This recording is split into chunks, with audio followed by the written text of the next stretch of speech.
Immobilier, faut-il encore attendre? Les taux ont baissé, le PTZ revient en force et les banques se remettent à prêter. Faut-il donc attendre ou foncer? Je vais t'aider à répondre à cette grande question.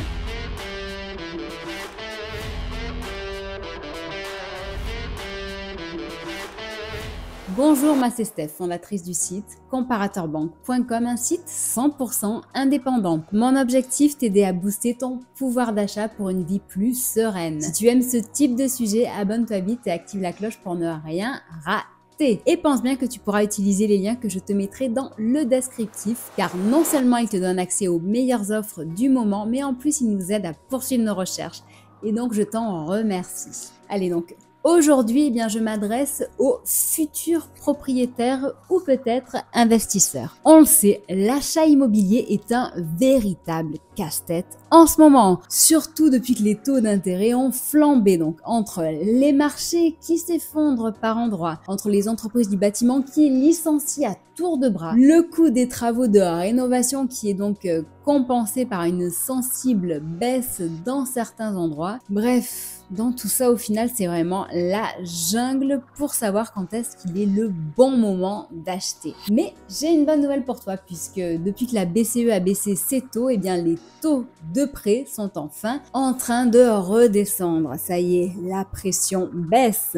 Donc, tout le monde se demande s'il faut encore attendre ou foncer. Donc, installe-toi bien et on va démêler tout ça ensemble. Donc, tout d'abord, on va commencer par le constat avec l'évolution des taux en 2024. Donc, cette année, les taux de crédit ont fait un petit peu les montagnes russes. On a commencé l'année avec des taux élevés après déjà une série de hausses constantes en 2023. Mais bon, là, j'ai une bonne nouvelle puisque depuis mi-2024, on voit une tendance à la baisse. En octobre, les taux moyens étaient autour de 3,40 pour un prêt sur 15 ans, 3,50 sur 20 ans et 3,60 pour un emprunt sur 25 ans. Donc bon, tu te dis sûrement, ouais bon c'est bien, mais est-ce que ça va continuer à baisser ou est-ce que c'est juste un petit coup de chance? Eh bien bon, pour tout te dire, les experts pensent que cela devrait se prolonger jusqu'en 2025 grâce à une politique monétaire plus souple de la Banque centrale européenne. En gros, c'est une sorte de lueur d'espoir pour ceux qui attendent un meilleur taux pour acheter. Mais voilà, même si ça baisse, on est encore loin des taux ultra bas qu'on a connus il y a quelques années. Alors bon,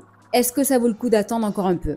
Bon, eh bien on va y revenir, mais avant je voulais te parler quand même de l'importance de la durée du prêt que tu vas choisir et de l'impact que ça peut avoir sur ton achat. Donc, quelle durée choisir? 15, 20 ou 25 ans? Ça, c'est le grand dilemme, là, du plus court ou plus long. C'est un peu comme choisir entre un expresso bien serré ou un café allongé. Chaque option a ses avantages et ses inconvénients. Bon, on va voir ça de plus près. Pour les prêts sur 15 ans, donc c'est l'option musclée. Le taux sur 15 ans est plus bas, donc il y a en moyenne autour de 3,40 et 2,97 au plus bas en ce moment. Donc oui, c'est peut-être tentant que tu paies moins d'intérêt au total, mais par contre, accroche-toi car les mensualités, ça fait peur.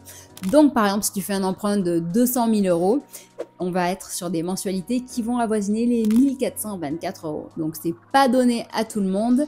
Mais bon, si jamais tu as des revenus stables et confortables et que tu veux te débarrasser de ton crédit rapidement, c'est une super option. Le prêt sur 20 ans, bon là, c'est le compromis sympa. On est à des taux moyens de 3,50 à 3,04% au plus bas. Donc c'est toujours raisonnable pour les taux et les mensualités, ben, ça sera un petit peu plus digeste que sur 15 ans. Donc pour 200 000 euros empruntés sur 20 ans par exemple, tu vas payer 1160 euros par mois, grosso modo. Donc c'est la durée que beaucoup de gens choisissent car elle permet d'alléger un petit peu ses mensualités tout en restant sur une période de remboursement relativement courte. Et enfin, il y a le prêt sur 25 ans qui est l'option confortable mais coûteuse. Donc les taux moyens sont à 3,60 et 3,12 au plus bas. Donc c'est l'option qui te coûtera le plus cher au total, mais les mensualités seront plus douces. On est en moyenne à 1026 € pour un emprunt de 200 000 €. C'est l'option pour ceux qui veulent éviter de trop se serrer la ceinture chaque mois ou pour les jeunes ménages qui anticipent une augmentation de leurs revenus à moyen terme. Donc, quelle option semble te correspondre à toi au mieux? Si tu veux me le dire en dessous de la vidéo, ça nous intéresse. Allez, regardons maintenant vers quelle banque se tourner, car ça aussi c'est un point crucial. Pense bien entendu aux banques traditionnelles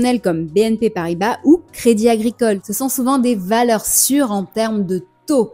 Elles proposent généralement de bonnes conditions, surtout si tu as un bon profil emprunteur, c'est-à-dire avec un apport sympa et un bon dossier. On en parle plus tard si tu veux. Donc, si tu as déjà un compte chez eux, génial, va vite les consulter. Pour les autres, ceux qui ne sont pas clients, eh bien, il te faudra un compte. Et tant qu'à faire, eh bien, c'est là que j'interviens. Je te propose un compte avec un max d'avantages.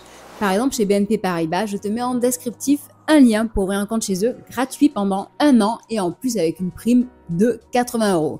Donc, quoi qu'il se passe, tu ne paieras rien et en plus, tu es gagnant. Pour ce qui est de Crédit Agricole, je te mets également un lien en descriptif. Chez eux, tu auras accès à leurs offres web exclusives qui démarrent dès 2 € par mois seulement. Allez, il ne fait pas l'impasse quand même avec les banques en ligne. Certaines, comme par exemple, tiens, Hello Bank, une filiale de BNP, peuvent te surprendre avec des offres très compétitives.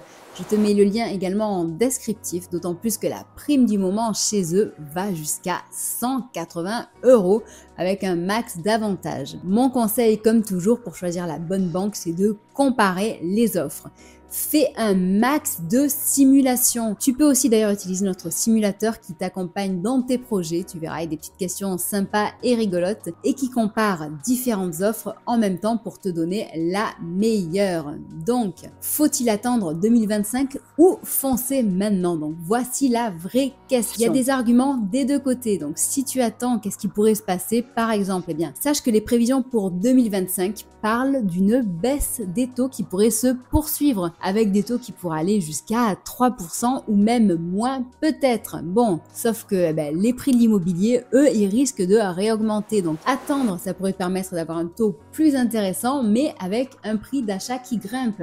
Donc l'avantage sur les intérêts pourrait être annulé. Si tu fonces maintenant, les taux sont déjà en baisse et si tu trouves une bonne opportunité immobilière, ça serait dommage quand même de la laisser passer. De plus, même si tu signes ton prêt maintenant, rien ne t'empêche de le renégocier plus tard. Et tu pourras également aussi faire racheter ton prêt par une autre banque par la suite et c'est une option également envisageable et qui se fait très souvent et ça pourrait te permettre en plus de profiter des meilleurs avantages sur le long terme. Allez, maintenant je vais terminer la vidéo avec 4 conseils pour obtenir le meilleur taux. Donc déjà, il faut avoir un bon apport personnel. Plus tu apportes d'argent au départ, mieux c'est. Un apport d'au moins 20% te mettra en position de force pour négocier. N'oublie pas également de comparer les offres. Ça, c'est mon leitmotiv. On ne le dit jamais assez et je préfère le répéter. Pense à utiliser notre simulateur et tous nos liens en descriptif. Ensuite, soigne bien ton dossier. Et oui, si tu veux convaincre ta banque de te donner le meilleur taux, montre-lui que tu es un emprunteur sérieux. Pas de découvert, pas d'incident de paiement, etc.